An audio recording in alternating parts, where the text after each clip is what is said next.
Hello guys, welcome back to Traders Way and stop loss and stop loss. Stop loss नहीं लगाओगे तो आपके account blow जरूर होंगे. Stop loss is the minimum requirement to take a trade. जिन लोगों ने स्टॉप लॉस नहीं लगाया इस हफ्ते उन लोगों का अकाउंट जरूर रिस्क पे आ गया हो, क्योंकि गोल्ड ने जो मूव दिखाई है एक्सेप्शनल मूव है, एक्सेप्शनल. और ये सारे पेयर के एनालिसिस पिन पॉइंट एक्यूरेसी के साथ हिट हुई है. और जैसे मैंने आपको कहा था यूएसडी जेपीवाई अपना रिट्रेसमेंट लेगा, जीबीबी जेपीवाई भी डाउन आएगा, सेम वही हुआ. गोल्ड बुलिश रहा, ऑल टाइम हाई पे था. मैंने आपको रेजिस्टेंस लेवल नहीं बताया था क्योंकि कोई रेजिस्टेंस लेवल अभी भी नहीं है ना उस समय था. नैस्डैक का भी सेम वही हाल है.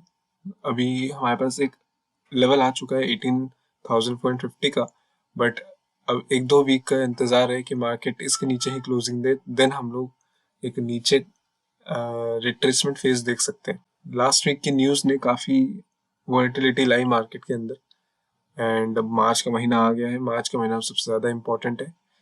इंटरेस्ट रेट का डिसीजन अभी भी पेंडिंग है, लेकिन मोस्ट ऑफ द केस ये है कि अब इंटरेस्ट रेट बढ़ेगा तो नहीं. जेम्स पावेल ने पूरी अच्छे तरीके से बताया कि हमारी इकोनॉमी रेजिलिएंट है, सब कुछ है. तो वो 2021 में जो मिस्टेक की थी वो उसको रिपीट नहीं करना चाह रहे.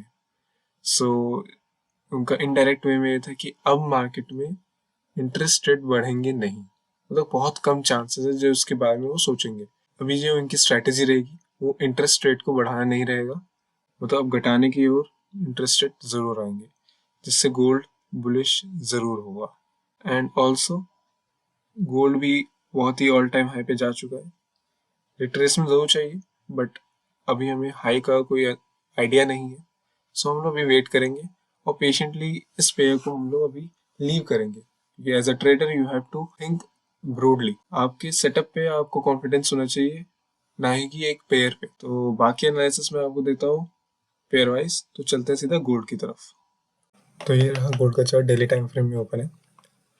लास्ट वीक जैसे मैंने कहा था कि 2200 हमारे पास एक न्यू हाई बनता हुआ दिख सकता है, जो इस वीक हमें देखने को मिला है. 21,195 का हमारे पास हाई आया है. अब यहाँ से क्या हो सकता है, मार्केट के पास कोई अभी सर्टेन लेवल है नहीं, ना सपोर्ट है ना रेजिस्टेंस है. एंड सपोर्ट के लिए अगर हम देखें तो हमारे पास जो 2150 से लेकर 2155 का जो एक रेंज बना था उसके अराउंड मार्केट ने काफ़ी टाइम कंसोलिडेट किया था. तो उस हिसाब से अगर देखें तो मार्केट के पास सपोर्ट तो है अभी 2154 का, बट कोई रेजिस्टेंस अभी तक फिलहाल नहीं है. तो मार्केट के पास फुली अपॉर्चुनिटी है कि वो कहीं पे भी ऊपर आ जा सकती है. तो वीकली के पर्सपेक्टिव से मैं यही देखूँगा मार्केट कोई रिट्रेसमेंट फेज अपना शुरू करे, देन हम लोग यहाँ से sell entry with tight SL ले सकें. तो जो हमारे पास सपोर्ट लेवल होगा वो 2154 से लेके 2156 के अराउंड मिलेगा. तो ये था गोल्ड के बारे में. तो ये रहा ऑयल का चार्ट, डेली टाइम फ्रेम में ओपन है. ऑयल को देख सकते हैं कि लास्ट 1 मंथ से अराउंड 13 फरवरी से मार्केट ने स्टार्ट किया था कंसंट्रेट करना, और आज 8 मार्च शुरू हो गया. अराउंड 1 मंथ हो चुके हैं, मार्केट एक ही रीजन में कंसंट्रेट कर रही है. सो एक हम देख सकते हैं कि 79.1 जो है वो एक अच्छा की रेजिस्टेंस की तरह काम कर रहा है, और इसको ब्रीच करना इतना आसान नहीं है. तो अब मार्केट यहाँ से पॉसिबली 74.5 से लेके 75 तक के बीच में एक बार रिट्रेस करके नीचे आ सकती है. यहाँ से हम लोग एक फर्दर कंटिन्यूएशन अप के वो देख सकेंगे. अभी market fall on consolidation phase में है, और ये रेंज जब ब्रेक होगी तभी हमारे पास एक बड़ी मूव आने को मिल सकती है.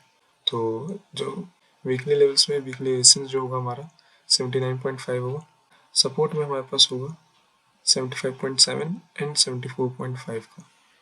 तो ये था क्रूड ऑयल के बारे में. तो ये रहा जीपी यूएसडी का चार्ट, डेली टाइम फ्रेम में ओपन है. एंड लास्ट वीक मार्केट ने फाइनली 1.28 का रेजिस्टेंस को ब्रीच किया है एंड अच्छा ब्रेकआउट दिया है. रिजेक्शन उतनी खास आई नहीं है, उतनी स्ट्रॉन्ग नहीं है रिजेक्शन, बट हाँ अब यहाँ से कंटिन्यूएशन अप के लिए हमारे पास चाहिए कि हमारे जीपी यूएसडी 1.28 को दोबारा से रिटेस्ट करे, और वहाँ पे रिटेस्ट फॉर्मेशन से हम लोग बुलिश कंटिन्यूएशन का मूव देख सकेंगे. तो जो हमारे पास वीकली सपोर्ट का लेवल होगा वो होगा हमारे पास 1.28 का, और वीकली रेजिस्टेंस के हिसाब से अगर देखेंगे तो हमारे पास 1.3 का लेवल आएगा। लास्ट वीक के न्यूज़ की वजह से GPUSD में काफ़ी हलचल देखने को मिली है और फाइनली ये जो कंसोलिडेशन पीरियड था वो ओवर हुआ है।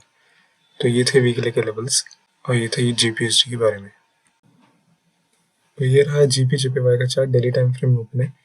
लास्ट वीक के एनालिसिस के अकॉर्डिंग मैं बिल्कुल परफेक्ट ट्रेड गई है यहाँ पे।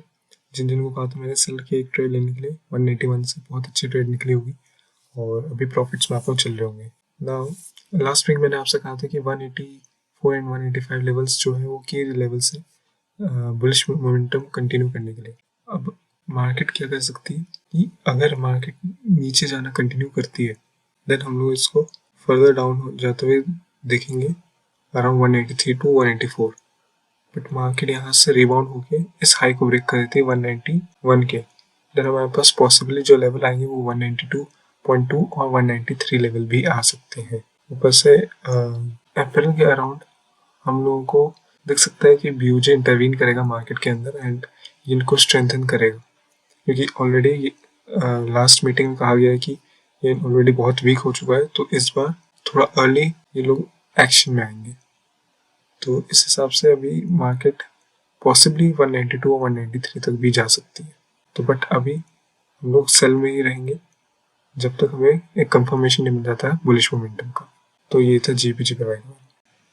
तो ये रहा USD-JPY का चार्ट डेली टाइम फ्रेम में ओपन है एंड जैसा मैंने GPJPY में कहा सेम फंडामेंटल्स यहाँ पे भी अप्लाई होंगे, क्योंकि अगर हम लोग डेली पर्सपेक्टिव से देखें तो हमारे पास जो गोल्डन रीजन आ रहा है वो आ रहा है 144.5 से लेके 145.5 के बीच में। यहाँ से मार्केट पॉसिबली रिवर्स हो सकती है बुलिश की तरफ। वहीं अगर हम लोग इंटरडे पर्सपेक्टिव से देखें 4 आवर टाइम फ्रेम के अकॉर्डिंग, तो 4 आवर टाइम फ्रेम में हमारे पास जो लेवल आ रहा है वो है 149.0। यहाँ से रिट्रेस, यहाँ तक रिट्रेस कर सकती है मार्केट। उसके बाद हम लोग फर्दर डाउन देखेंगे गोल्डन रीजन की तरफ।